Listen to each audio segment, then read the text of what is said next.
Hey there, Hour of History fans. This is your host, Stephen Bauman, and we've got another great episode for you today. I'm talking with Dr. David Silkenat, who's the senior lecturer in American history at the University of Edinburgh, and he is also the author of a new book out from the University of North Carolina Press called Raising the White Flag: How Surrender Defined the Civil War. Among other things, including teaching and writing a bunch of awesome books, David is also the host of the podcast, The Whiskey Rebellion, co-hosted with Frank Cogliano, also from University of Edinburgh. It's a great podcast available on all those great outlets where you can listen to Hour of History as well. So do check out The Whiskey Rebellion and be sure to read Raising the White Flag. That's a fascinating conversation coming up for you. Thanks again for listening to Hour of History. On Hour of History, it's our world, anytime, any place. Enjoy. You're listening to the Hour of History podcast, Our World. Anytime, any place. For show notes, links, and more, be sure to visit our website at www.hourofhistory.com. And for all the book recommendations made during the podcast, head over to hourofhistory.com/rex. That's hourofhistory.com/RECS. Without further delay, your Hour of History starts right now. Hello and welcome to Hour of History. With me right now is Dr. David Silkenat, the author of Raising the White Flag. How are you doing today? I'm doing great. Thank you very much for having me on the show. No, it's a pleasure, and it came at the suggestion of some historians who are excited about your book. Yeah, maybe before we get into the book, you could tell us a little bit about your past and how it's very cool that you're kind of studying not 20th century history, which it seems everyone is studying 20th century these days. The 20th century does have a disproportionate number of fans, but there are those of us who think the 19th century is just as interesting, if not more so. So my background, I grew up in the United States. I was born in New York City. I went to undergrad, Duke University, taught high school for a while, then went to Chapel Hill for grad school. Taught for 5 years at North Dakota State University in Fargo, North Dakota. And for the past 6 years, I've been teaching at the University of Edinburgh in Scotland, which is where I'm speaking to you from today. I've written the book of Raising the White Flag is my third book. I wrote a book in 2011 called Moments of Despair, Suicide, Divorce, and Debt in Civil War Era, North Carolina, which was a study, and the title makes it sound like it's a very depressing book, and I guess it is, but it's a study of the ways in which the Civil War reshaped moral values, using North Carolina as a case study. I wrote a second book in 2015 called Driven from Home, which looks at refugees during the Civil War. Again, a book that uses North Carolina as a case study. And then I finally just published this book called Raising the White Flag, which is a study of surrender. And do 19th century stuff, but in an eclectic sort of way. And how does a guy from New York get interested in the Civil War? There's two stories there. One is that there's a moment that happens in between, I think, 1989 and 1991 where a couple of big things came out. One is the Ken Burns documentary, and the other is the film Glory. And I think intellectually those hit me. I think I was in 7th or 8th grade at the time. And so those, I think, hit me at the right time. We made a school field trip down to the Shenandoah Valley then that I think stuck with me for many years.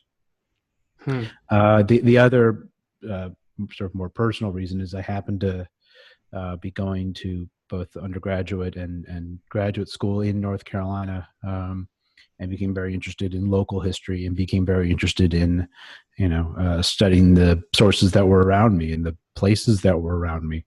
And thinking about this book that I've just written about surrender, one of the places that happened to be around me was Bennett Place, which is the site of the second big Confederate surrender at the end of the war, where Joseph Johnson surrenders to Sherman in April of 1865. I visited there not long after moving to North Carolina to attend Duke University, and that site visit in some ways inspired me to write this book. 20 years later. So, and the book, the topic about surrender, it's deeply imbued with the sort of mythology around the Civil War. Maybe you can talk a little bit about being involved in this area of history for your career, and can you just sort of take us through perceptions and dealing with the public, and like, what do people think about the Civil War, and how do you kind of interact with that before we get into your book too much? Well, I've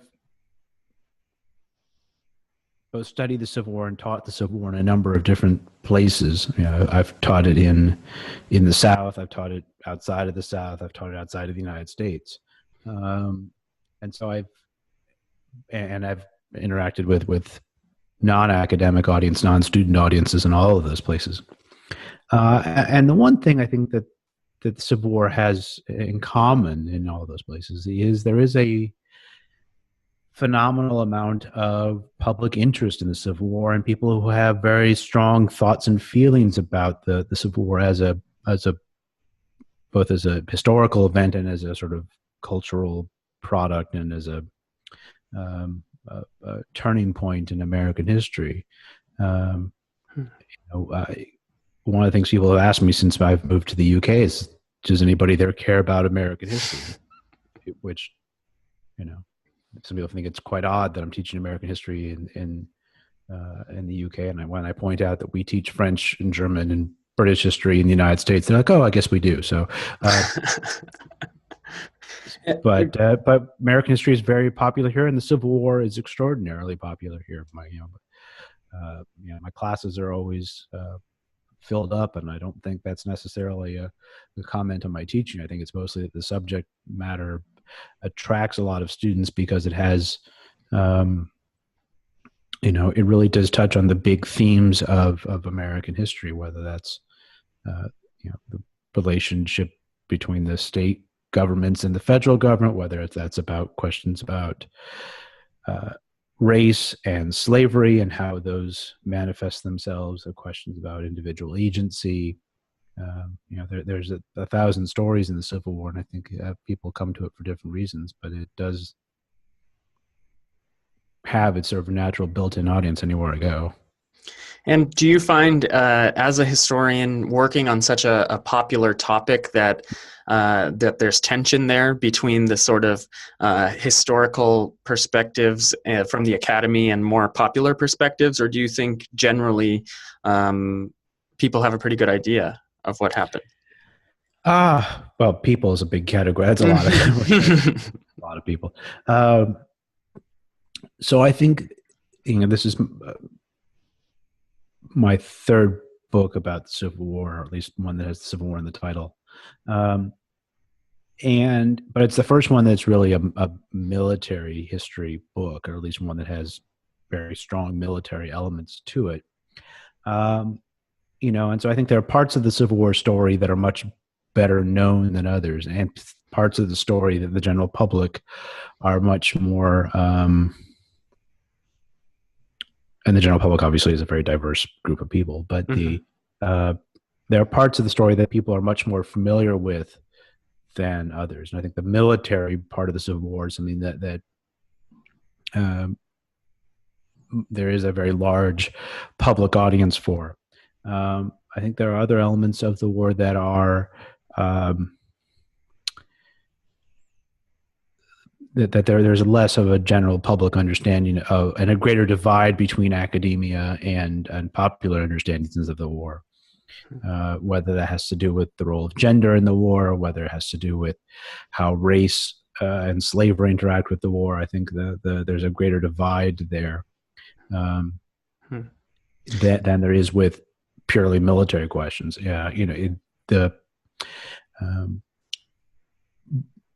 the Raising the White Flag book, one of the things I've done over the past month is the book came out on the 1st of April, and April is an important month for surrender in the Civil War because that's the month in which not only you have Fort Sumter at the beginning of the war, you have Appomattox Courthouse and Bennett Place in the end of the war, all happened in April. And so I tried to travel to these surrender sites for their anniversary. And so I ended up speaking to both public, general audiences and to academic audiences. I gave 15 or 20 talks in April. And what I found was I didn't need to change the content of my talk depending on the audience. Even if I was in front of a room of academics, in front of people who were, reenactors, the kinds of stories I was telling in the book were ones that were accessible to both in fairly similar ways. And now, so you start with kind of with the most famous surrender and this portrayal that is largely false. Can you talk a little bit about how the sort of press and the memory was formed right away around surrender and around this idea that it was kind of neat?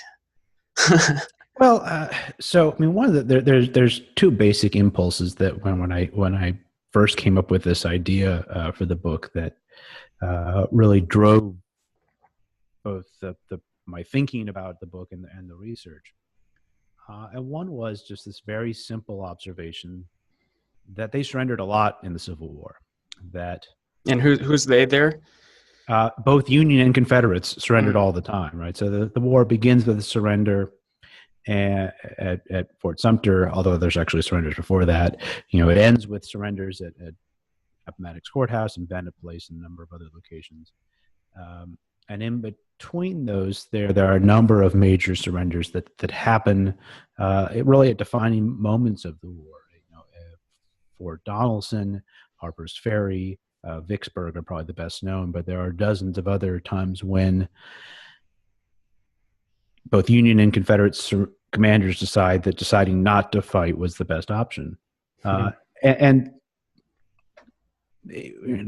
that revelation really sort of came to me in an instant. And it struck me as odd that no one had actually explored that particular angle, that the surrender is a really ubiquitous phenomenon in the war. There's something on the order of 700,000 people who surrendered during the war. About half of them are doing this in the context of these big formal surrenders, and about half of them are doing it who are soldiers who are simply surrendering on the battlefield, where they're sort of dropping their guns and raising their hands and yelling that they surrender. So it's as many people surrendered in the Civil War as died. So it's a really common phenomenon. And the other thing that I recognized early on is that the ways in which the Civil War generation understood surrender was very different from the way that Americans today understand surrender, or Americans, in the second half of the 20th century understood surrender. And you'll find lots of Americans, both today and in the recent past, say that Americans never surrender. President Kennedy said it during the Cuban Missile Crisis. He said, "There's, Americans will pay any price, but the one price we'll never pay, we will never surrender." And you find American politicians in the nearly 60 years since then say Americans never surrender over and over again. Nixon said it, Reagan said it, both the Bushes said it, Obama said it, John McCain said it, President Trump has said it. And these are not men that agree on much of anything else, right? But they do seem to agree that Americans never surrender. And,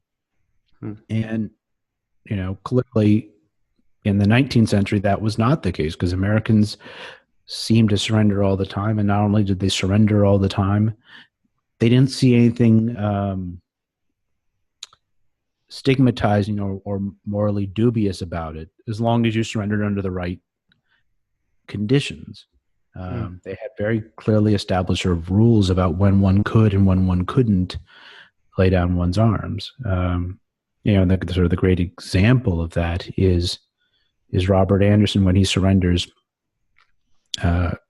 Fort Sumter.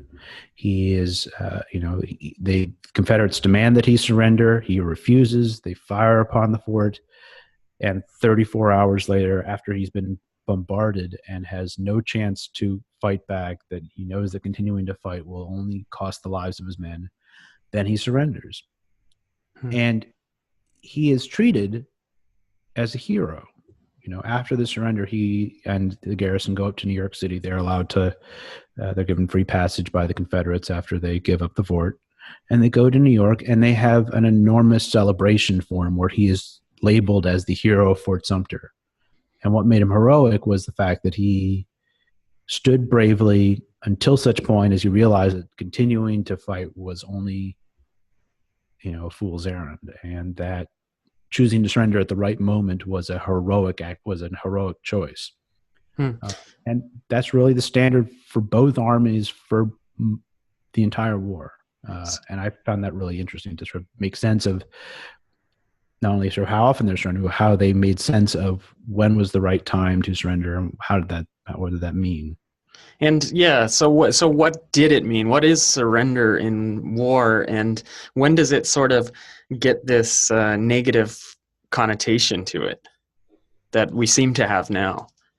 So that's a good question. So, I mean, the thing that I find interesting about surrender as a moment in warfare is that, wars happen when people can't use words and diplomacy to resolve their conflicts. And wars, and when you have a surrender, you have two people sitting opposite each other, talking to each other about how not to fight. And one of the paradoxes that surrender enables is that these two men sitting across the table from each other appear as equals. The book starts with this depiction, and you mentioned this earlier, this depiction from Currier and Ives, the New York illustrators who made the first illustrated, or at least popular illustrated depiction of Lee's surrender to Grant at Appomattox Courthouse, and it has the two of them sitting across a table from one another, which actually isn't historically accurate. They sat at two separate tables.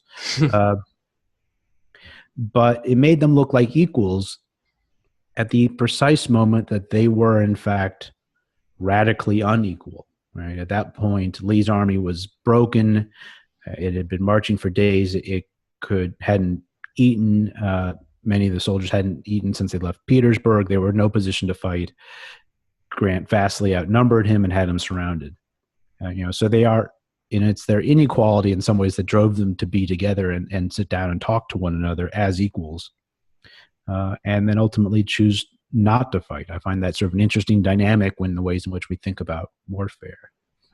When wars start, you really only need one party to start a war. You just need one person to act as an aggressor.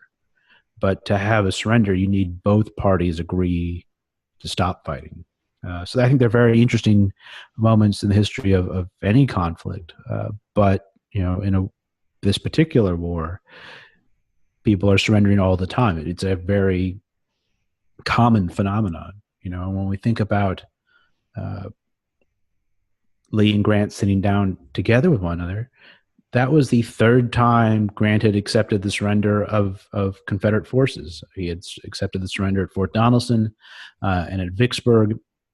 And so, he knew how the mechanisms and the language of surrender worked in a very familiar way. When does it become anathema? When do Americans start saying that Americans never surrender?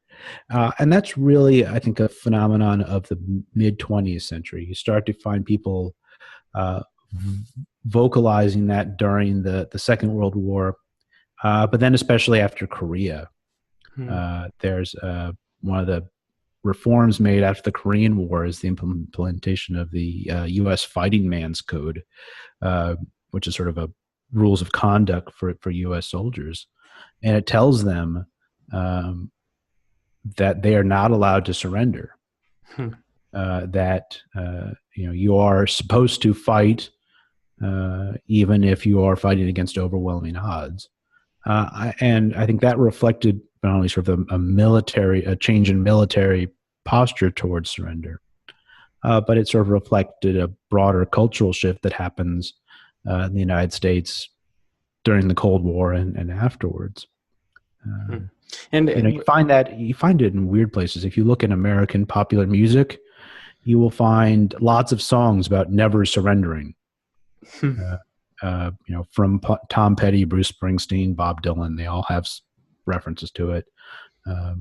You are supposed to, I guess like Rambo, fight against overwhelming odds or something. That's a part of the American ethos, at least in the second half of the 20th century and the first part of the 21st. And certainly when you describe it, you have a rich variety of examples in the book, but there is a sort of honor around surrender that I think is new to a lot of people, or at least will be, reading your book. Well, I think that, the 19th century, for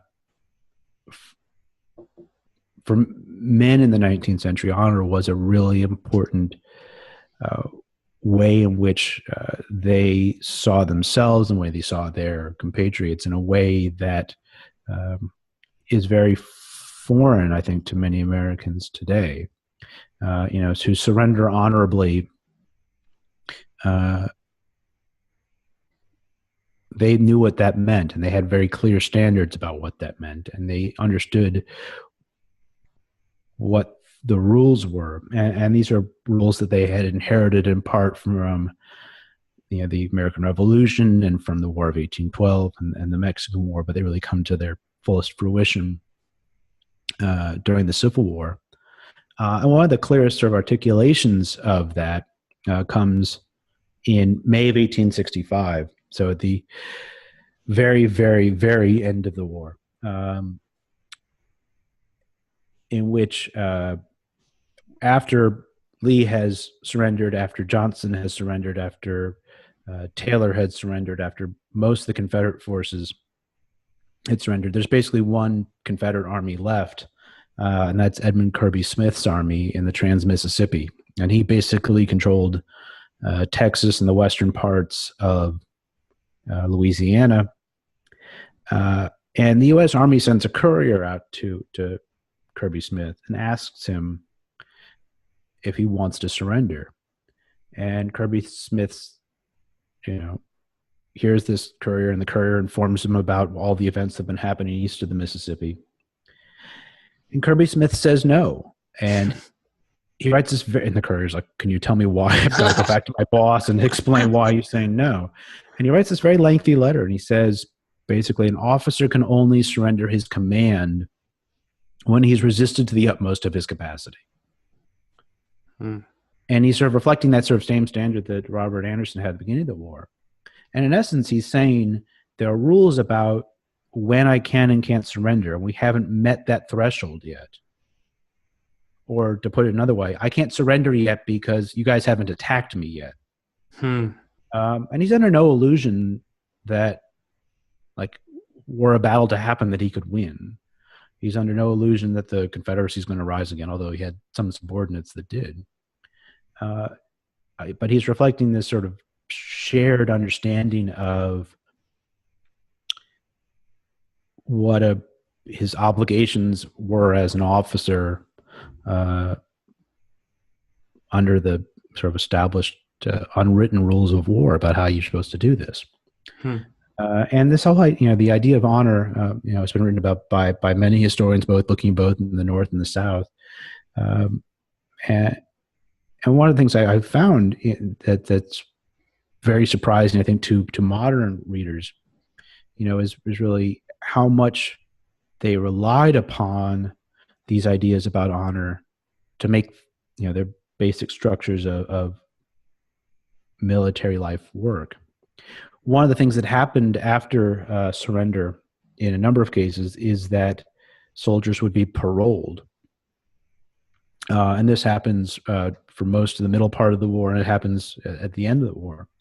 And in a parole, you are stripped of your weapons, but then you are released until you are told you're allowed to fight again. And soldiers oftentimes, when on parole, go home. And they, during the middle part of the war, they have a prisoner exchange regime called the Dix Hill Cartel that's in effect from September of 62 through late 63.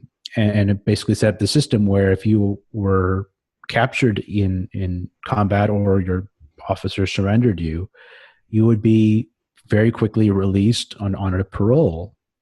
And that whole parole system is based on this idea of that you would be honor bound to uphold your parole and not fight until you were told that you were formally exchanged for a soldier on the other side. And to many modern Americans, this sounds ludicrous. Right? You don't release an enemy prisoner on his promise not to fight again. You can't imagine them letting the people go from Guantanamo Bay and they, please don't fight. But this was a system that seemed to actually work, that soldiers took these pledges of honor extraordinarily seriously. And sometimes they were asked to do things by their own side, while in parole. And they said, no, I said I would not do that. There's one point in which, after the biggest Union surrender in the war in Harper's Ferry in 62, there's a large number of soldiers, 12 or 13,000, who are paroled. And the U.S. Army says, well, we can't have them fight against Confederates. Why don't we send them to go fight against Native Americans? And the guys who were on parole said, no. We said no fighting. Sending us to fight against Native Americans is still fighting, and we said we would do no fighting until we were formally exchanged. And we made a pledge on our honor not to do that. So honor, as a word, isn't something that means as much in 2019 as it did in 1863. And it sounds like with the extraordinary amount of people who die in the Civil War, that sounds like a pretty good alternative to me. Yeah. Well, I mean, one of the choices soldiers are making, on a battlefield, and one of the few choices soldiers can make for themselves on a Civil War battlefield is the choice to surrender. And in most Civil War battles, more soldiers surrender than are killed. And one of the things they think about, on the battlefields, what's going to happen to me if I surrender? What's life as a POW going to be like?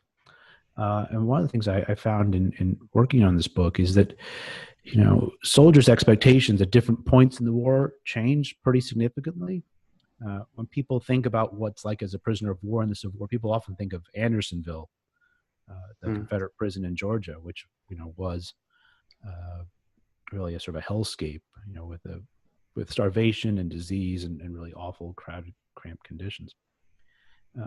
But Andersonville, in some ways, was an aberration. It's a prison that only opened in 1864 and really reflected particular circumstances near the end of the war. For most of the Civil War prisons weren't great places. They weren't places you would voluntarily go to hang out. But they were not Andersonville. They were, the prisons usually had decent housing, adequate food.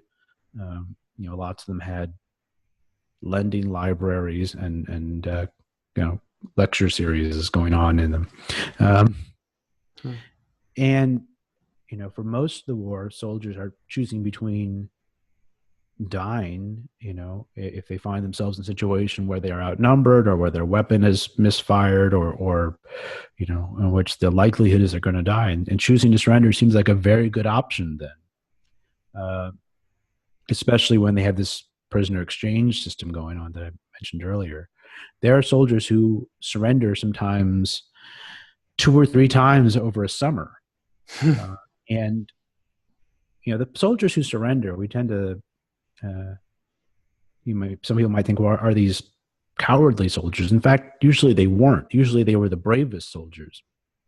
In large part because in order to surrender on a battlefield, you need to be close enough to the enemy where they can hear you, they can see you, they can make sense over your decision to surrender, through all the noise and the smoke and the what have you, chaos of a battlefield. So the people who surrender aren't the shirkers and the cowards. Those are the guys who are running to the back. The people who surrender tend to be the ones who are the last man to retreat when everyone else in their regiment has run away. And so they're never shamed for surrendering on the battlefield. That's seen as being a entirely legitimate choice, and in many cases a wise choice. And you have this the really impressive sort of cover image. Can you talk a little bit about the sort of different ranks? I mean, on the cover of your book, there's a man holding a stick with a cloth. It looks like it might be shorts or something. And he's surrendering, or this is the motion that we know as surrender, raising the white flag. Are soldiers of all levels doing it? Is it only men? Is it only white men that are able to surrender or to escape this fate? Who are these people? So that's a really good question. Soldiers of all ranks are surrendering. So you'll have generals surrender, like Robert E. Lee and what have you. But you also find everyone all the way through the hierarchy of command surrendering. So you'll have individual soldiers surrendering when they find themselves surrounded or outnumbered. Couriers are offering surrendering when they find themselves outnumbered. So it is really through the entire hierarchy of ranks. There are certain, though, categories of soldiers for whom surrender was very, very difficult, if not impossible. And I highlight three groups of soldiers in particular in the book. The first are African-American soldiers, the second are guerrillas, and the third are Southern Unionists. One of the things that happens when the Union Army introduces African-American soldiers midway through the war is the Confederacy establishes a policy.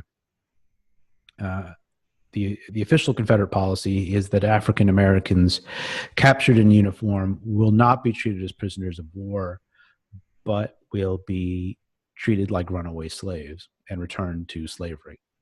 So they're not going to receive the same protections as everybody else. In practice, the Confederate policy was often that African Americans captured in uniform would be executed. On the battlefield, usually.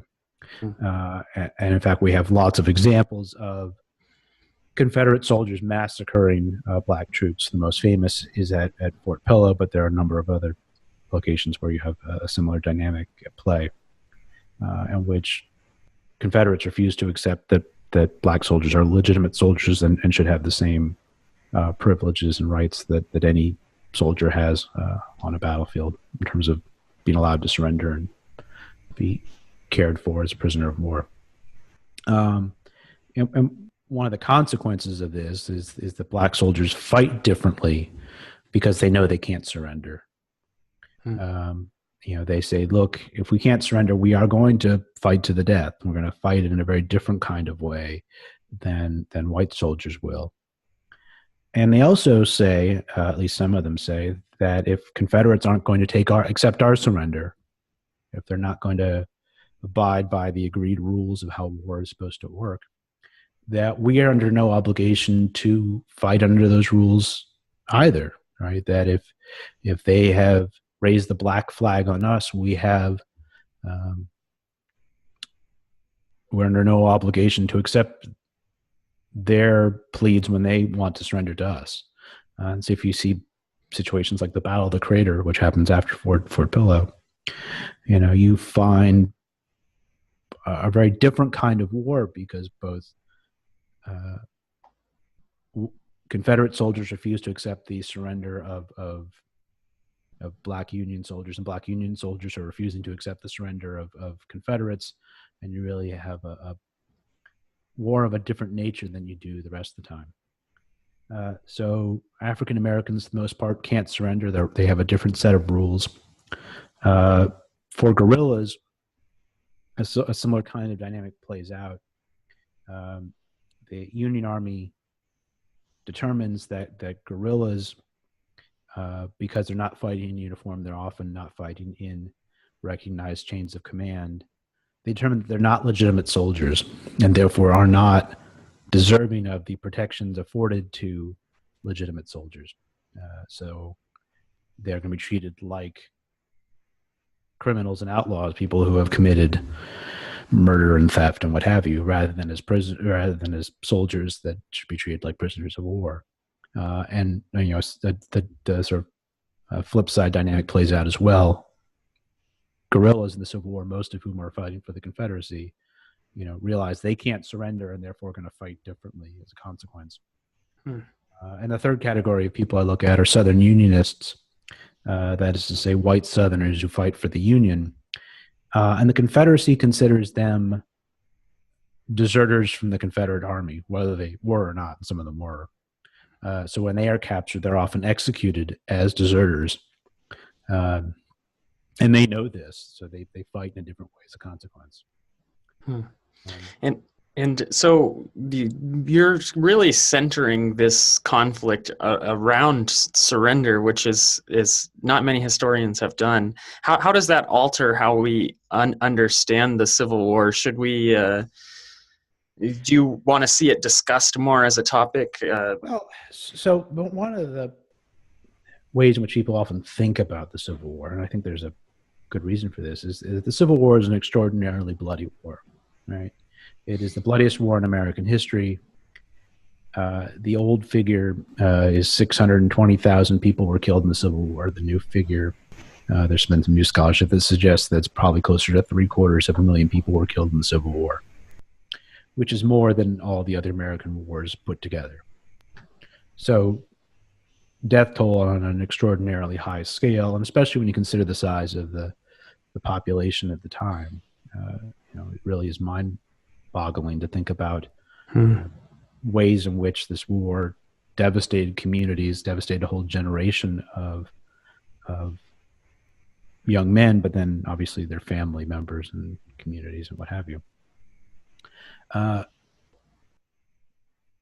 But what I argue in the book is that if we think about how often Civil War soldiers surrendered and how important that was in shaping the way that combat worked and shaping the way that the strategy of the war worked, it could have been a lot deadlier than it was. If you think about the 700,000 so men who surrendered, if they had been fighting in a different kind of war, they wouldn't have been given the option to surrender. They would have had to maybe fight to the death, right? And we think about, I'll give you an example. Let's imagine the Battle of Vicksburg, which I imagine most of the listeners are familiar with. A city on the Mississippi that is put under siege by Ulysses S. Grant, and that in July of 1863 surrenders. Imagine what would have happened if Grant had been forced to assault Vicksburg. How many of his own men would have died in the consequence? How many Confederates would have died in the consequence? How many civilians would have died? We're talking tens of thousands of people dead that were saved because Pemberton, the Confederate commander at Vicksburg, agreed to surrender, and Grant agreed to accept that surrender. And if we imagine sort of amplifying that through all the times in which Civil War soldiers and armies surrendered, we could have had a death toll of this war that went over 1 million people easily. If they had been fighting a war in which surrender was not an option people regularly took. And that makes the Civil War was obviously a very bloody war, but it could have been that much worse. Imagine what that war would have looked like. How long would soldiers have been willing to fight in a war that was that bloody? How long would political institutions, how long would voters support a war that had such a high toll to it? So I think the book is trying to get us to think not only about sort of the military aspects of when somebody surrenders and what that means, as a consequence of individual battles, but to think bigger, in a bigger picture about what kind of war this was. And ultimately, one of the things I conclude is this was a war in which most soldiers and most officers believed that war has rules, and they were going to uphold those rules, and they expected that their enemy would also uphold the rules. And as I mentioned, there are some exceptions to this. If you're an African-American soldier, you realize the rules are different for you. But for the vast majority of soldiers in both armies, they had expectations that this was a civilized, not only a civil war, but a civilized war. And they took that seriously. And so maybe this leads in well to the sort of memorialization and how we remember the Civil War. As far as, what I see as the most common sort of portrayal of surrender is what you start with, and talking about Robert E. Lee and sort of this way he's held up in the South for sure. Should we be remembering and memorializing surrenders in a different way? Well, one of the things that struck me, thinking, there's been a huge amount of scholarship looking at the memory of the Civil War, memorialization of the Civil War, and we're all, I think, familiar with the recent debates about monuments. Should they stay up? Should they come down? What do they mean? All these kinds of things. And one of the things that struck me about surrender sites was that these were sites that have very little of the monumental landscape that other places do. If you go to a battlefield, go to Gettysburg, you go to Antietam, you go to, pick your favorite battle, you will find dozens, if not hundreds, of monuments, big monuments, small monuments, all over the place. You trip over them. Can't turn around without seeing them. And that's as a consequence, I think, of the generation immediately after the Civil War quickly coming to a common vocabulary about how do you commemorate battle and how do you commemorate sort of heroic activity or whatever it is you want to consider it on a battlefield. One of the things you notice, though, when you go to surrender sites, whether that's at Appomattox Courthouse or Bennett Place or even at Fort Sumter, there are very few monuments to surrender. At Appomattox Courthouse, there's basically a monument and a half. There's a plaque that's put up about Lee's army that's not very big. And there's a monument to North Carolina supposedly for firing the last shot, but that one's buried in the woods. But if you go there to the National Park Service site, there isn't that kind of monumental landscape. And one of the things I sort of argue in the book is that part of the reason why these sites are uncommemorated is that they're Americans in the century and a half since the war has ended haven't really figured out what it is they want to say about surrender and what it is they think it means. Because you can take different meanings from it. And some people, I think, just kind of want to forget that these surrenders happened and they were in some ways as defining as they were. One of the few monuments to surrender is at Bennett Place, where Joseph Johnson surrendered, where there's a monument that's put up in the 1920s. and it's a very unusual monument. It has two columns. They're supposed to represent the North and the South, and it has a lintel on top, linking them. It's supposed to symbolize the peace that was engineered there. And at the time, it was a very controversial monument in which they actually split. It was put up by a wealthy North Carolinian, and it caused actually a very deep split between different segments of the sort of lost cause community, if you will, that previously had always gotten along and had always agreed on how you put up monuments and what they meant and what they're supposed to be. And here, some of the people who were usually the United Daughters of the Confederacy didn't like the monument because they said we should just not have any monuments there whatsoever. We should forget that ever happened. And you see the same thing at reenactments, both during the Civil War Centennial, in which there were huge reenactments of all the major battles. Relatively few people showed up to reenact Appomattox Courthouse. And during the sesquicentennial, a very similar thing happened, where there was a great deal of interest in the anniversary of Gettysburg, for instance, but not very much interest in the anniversary of the surrenders at the end of the war or at the beginning of the war. And I think that speaks to some difficulty of figuring, this disjuncture between the modern American conception of surrender and what happened 150 years ago.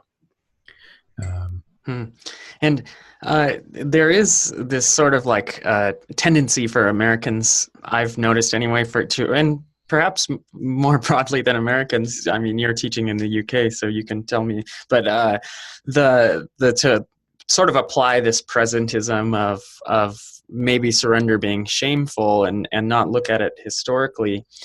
I'm curious though about the sort of reactions that you got, both when you were at the places and maybe after that, if you could talk a little bit about your presence on Twitter. Okay. Because you have to engage with a whole different set of people who have no filter. So, yeah. Well, I'm not sure I have a good filter either. I just may know slightly more than they do. One of the things that I was worried about, and as I said, I went to a bunch of these places to go for the anniversary of surrender last month, is I was actually expecting a lot of negative pushback, especially when I spoke before public audiences. And I think I might have gotten that if I had just written about the surrenders at the end of the war, if I had just written about, Appomattox Courthouse onwards. But I didn't get that, and I think in part because the reason why I didn't was because this, surrender was something that wasn't only a path that Confederates chose; it's a path that both Union and Confederates chose quite frequently. And so half of the examples in the book are of Union soldiers surrendering. And so it's more about, it actually doesn't get into the kind of culture war element of it in the same way. The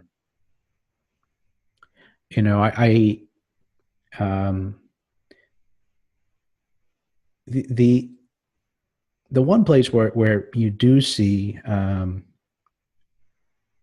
I did experience some, it wasn't so much pushback as sort of an alternative way of reading things, is thinking about who the hero of Appomattox Courthouse is.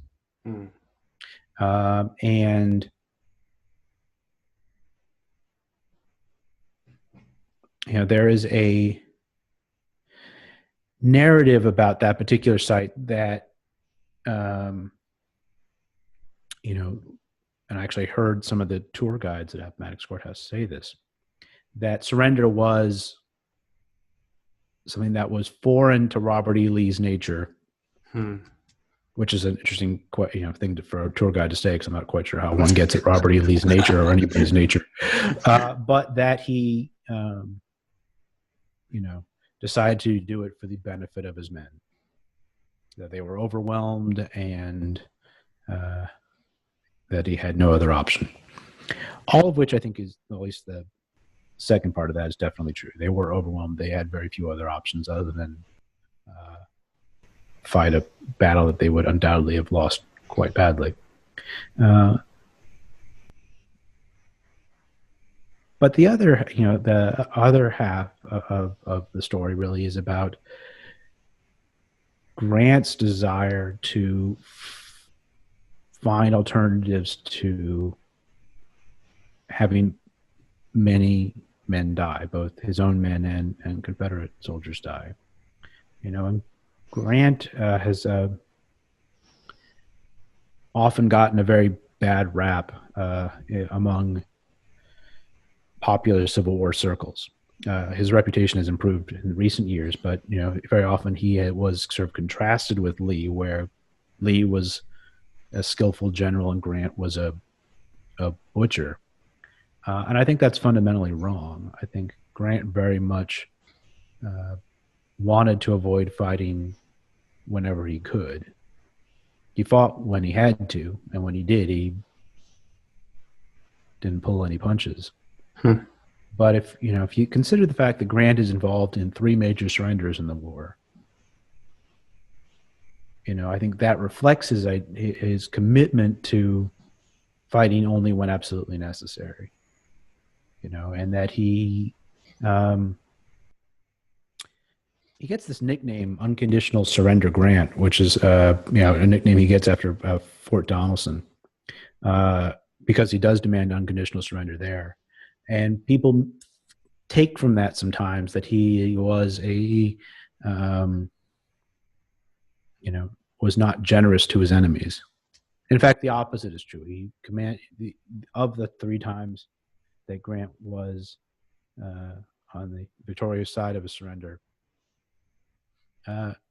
only once did he demand unconditional surrender, and that was at Fort Donelson. And he only did that because the situation at the fort was there was a river on the other side of the fort, and lots of Confederate soldiers were escaping, and he worried if there were prolonged negotiations over surrender that he would accept the surrender and have nobody left as prisoners.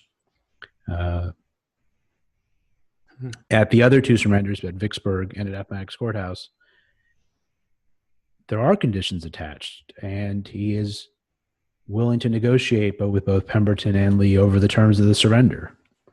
And he gives, especially at Appomattox Courthouse, extraordinarily generous terms of surrender, which I think is indicative of the fact that he wanted not to punish his enemy, but to find a way to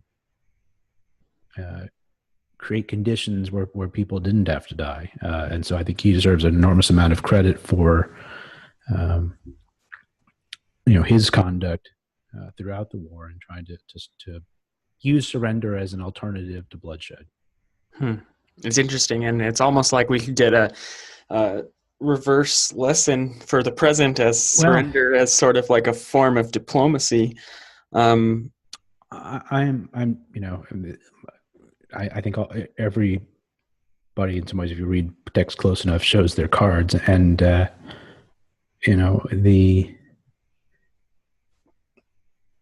my own sort of personal worldview is that war should be a last resort, if it's a resort at all, and that one should try to find a way to end wars rather than prolong them. And wars end when you talk to your enemy.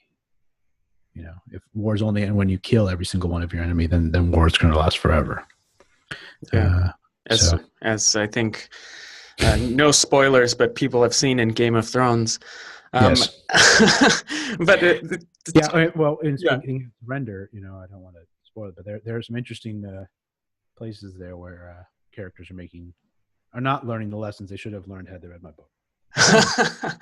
It's an excellent point. And one of the cool things about, again, with no spoilers, about Game of Thrones is that it's been another way in which academic historians are engaging with popular audiences. So like a couple of military historians wrote about the tactics.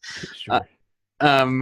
And you are very engaged with popular opinion. Can you talk a little bit about why you feel the need to be on Twitter, and how it's been positive and how it's been negative, and what you hope to get out of it?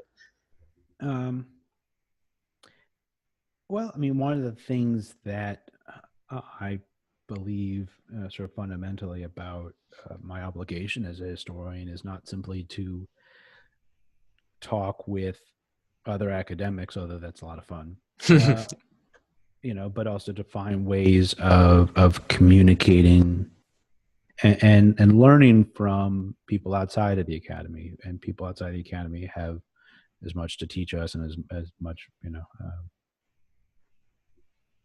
as much part of the conversation as anybody else. And, for me, that takes multiple forms. I try to, when I can, speak in front of public audiences. I've got a podcast that I do with my colleague Frank Cogliano called The Whiskey Rebellion, where we talk about sort of the modern American situation in as much as we understand it from a historical perspective. And I do things like engage with people on Twitter. Now, there are obviously people who do Twitter better than I do, but I think it's important that academics find as many different ways to engage with the public as we can, and Twitter's one of them. Now, I've been very lucky in as much as there have been some public academics who are attacked quite viciously on Twitter and other public fora, and I've been very lucky not to have that happen to me yet. I guess that's an inherent risk of the medium, but I've learned a great deal, not only from what other academics and other historians have written on Twitter, but ways in which people who engage in history in different ways than through academic study, the ways in which they make sense of the past, I think is really interesting and revealing, and important. It's an interesting place for those kinds of conversations to happen, because I'm sitting here in my little office in Scotland. There's lots of people that I'm not going to be able to talk to if I have to rely on talking to them in person. But Twitter sort of enables me to have conversations that are across oceans and time zones. That's a great privilege. Very cool. Yeah. Unfortunately, we're drawing close to the end. It's time for the suggestions. If you, David, had the opportunity to suggest to the Hour of History listeners anything, what would you suggest? So it's sort of a paired recommendation, if you will. Very recently, the American Civil War Museum in Richmond just reopened. I don't know. Are you familiar with this site? No. It's so the background to it is there's been a museum to the Civil War in Richmond for many, many years called Museum of the Confederacy, which was originally headquartered at the White House of the Confederacy, Jefferson Davis's executive mansion, and they eventually built a museum next to it. But for complicated reasons, that site had some problems. Not only they had some financial problems, but also had some problems with actually parking and other kinds of things at the site.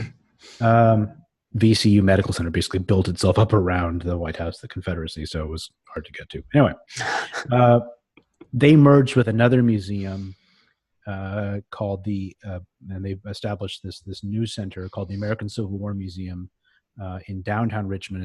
It's at the old Tredegar Iron Works, which was the main sort of Confederate iron factory, right on the banks of the James River. So it's right in the middle of downtown Richmond in this historic site.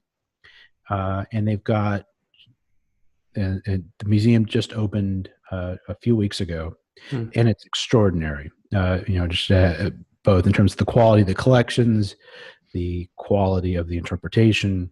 It really is going to be a destination site for people who are interested in the Civil War era, or people who are interested in making sense of the United States and how the United States is the way it is, I think you need to go and visit this museum. Very cool. The other part of my pairing is that several years ago, this museum opened up a branch at Appomattox Courthouse. So if you are ever out and visiting the National Park Center site at Appomattox, go about a half mile down the road, and there is a branch of the American Civil War Museum that has an amazing collection of artifacts connected with the surrender. That includes Lee's sword and his uniform, lots of guns and other things that are connected with Appomattox. And it's a really wonderful museum that doesn't get enough traffic.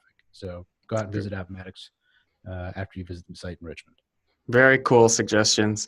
My suggestion is kind of along those lines, and it goes with this theme that you were talking about in the last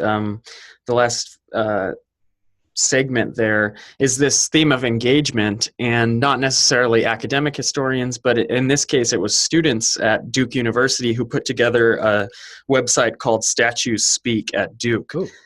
And it's pretty cool. It's, from what I tell, a small project, but it's one of public and digital history that I think a lot of people could really do a lot with. And they sort of map out these statues at Duke University, and they have like little audio clips and descriptions, and it's really fantastic. And it's the kind of stuff that I hope people will do all over, because we have those capabilities now. As somebody who did his undergrad at Duke and has done tons and tons of research since then, I'm eager to take a look at the site. Yeah, very cool. And I think these kind of projects, I'm hopeful they're going to spring up everywhere. I could see, Civil War surrender sites kind of mapped out. It would be awesome. So great. Thank you so much for joining me. It's been a pleasure. Is there anything else you'd like to say? No, just thank you. Thank you very much for having me. I really enjoyed this conversation. Awesome. Thanks so much. The book is called Raising the White Flag: How Surrender Defined the Civil War. And it's a pleasure to have you on Hour of History, where it's our world, anytime, any place. Have a good one. Thanks again for listening. Don't forget to check out our recommendations page at hourofhistory.com/recs. That's hourofhistory.com/RECS. There you'll find links to the books mentioned during the podcast, and if you choose to purchase one, you'll be supporting the podcast in the process. And if you still haven't gotten your fill of the Hour of History, make sure you head over to the Hour of History blog, found at hourofhistory.com/blog, with articles being released fairly often on topics relating to those covered in the podcast as well as others. With that, we conclude this episode and hope to have you back for the next one. Take care, and again, thanks for listening to the Hour of History podcast.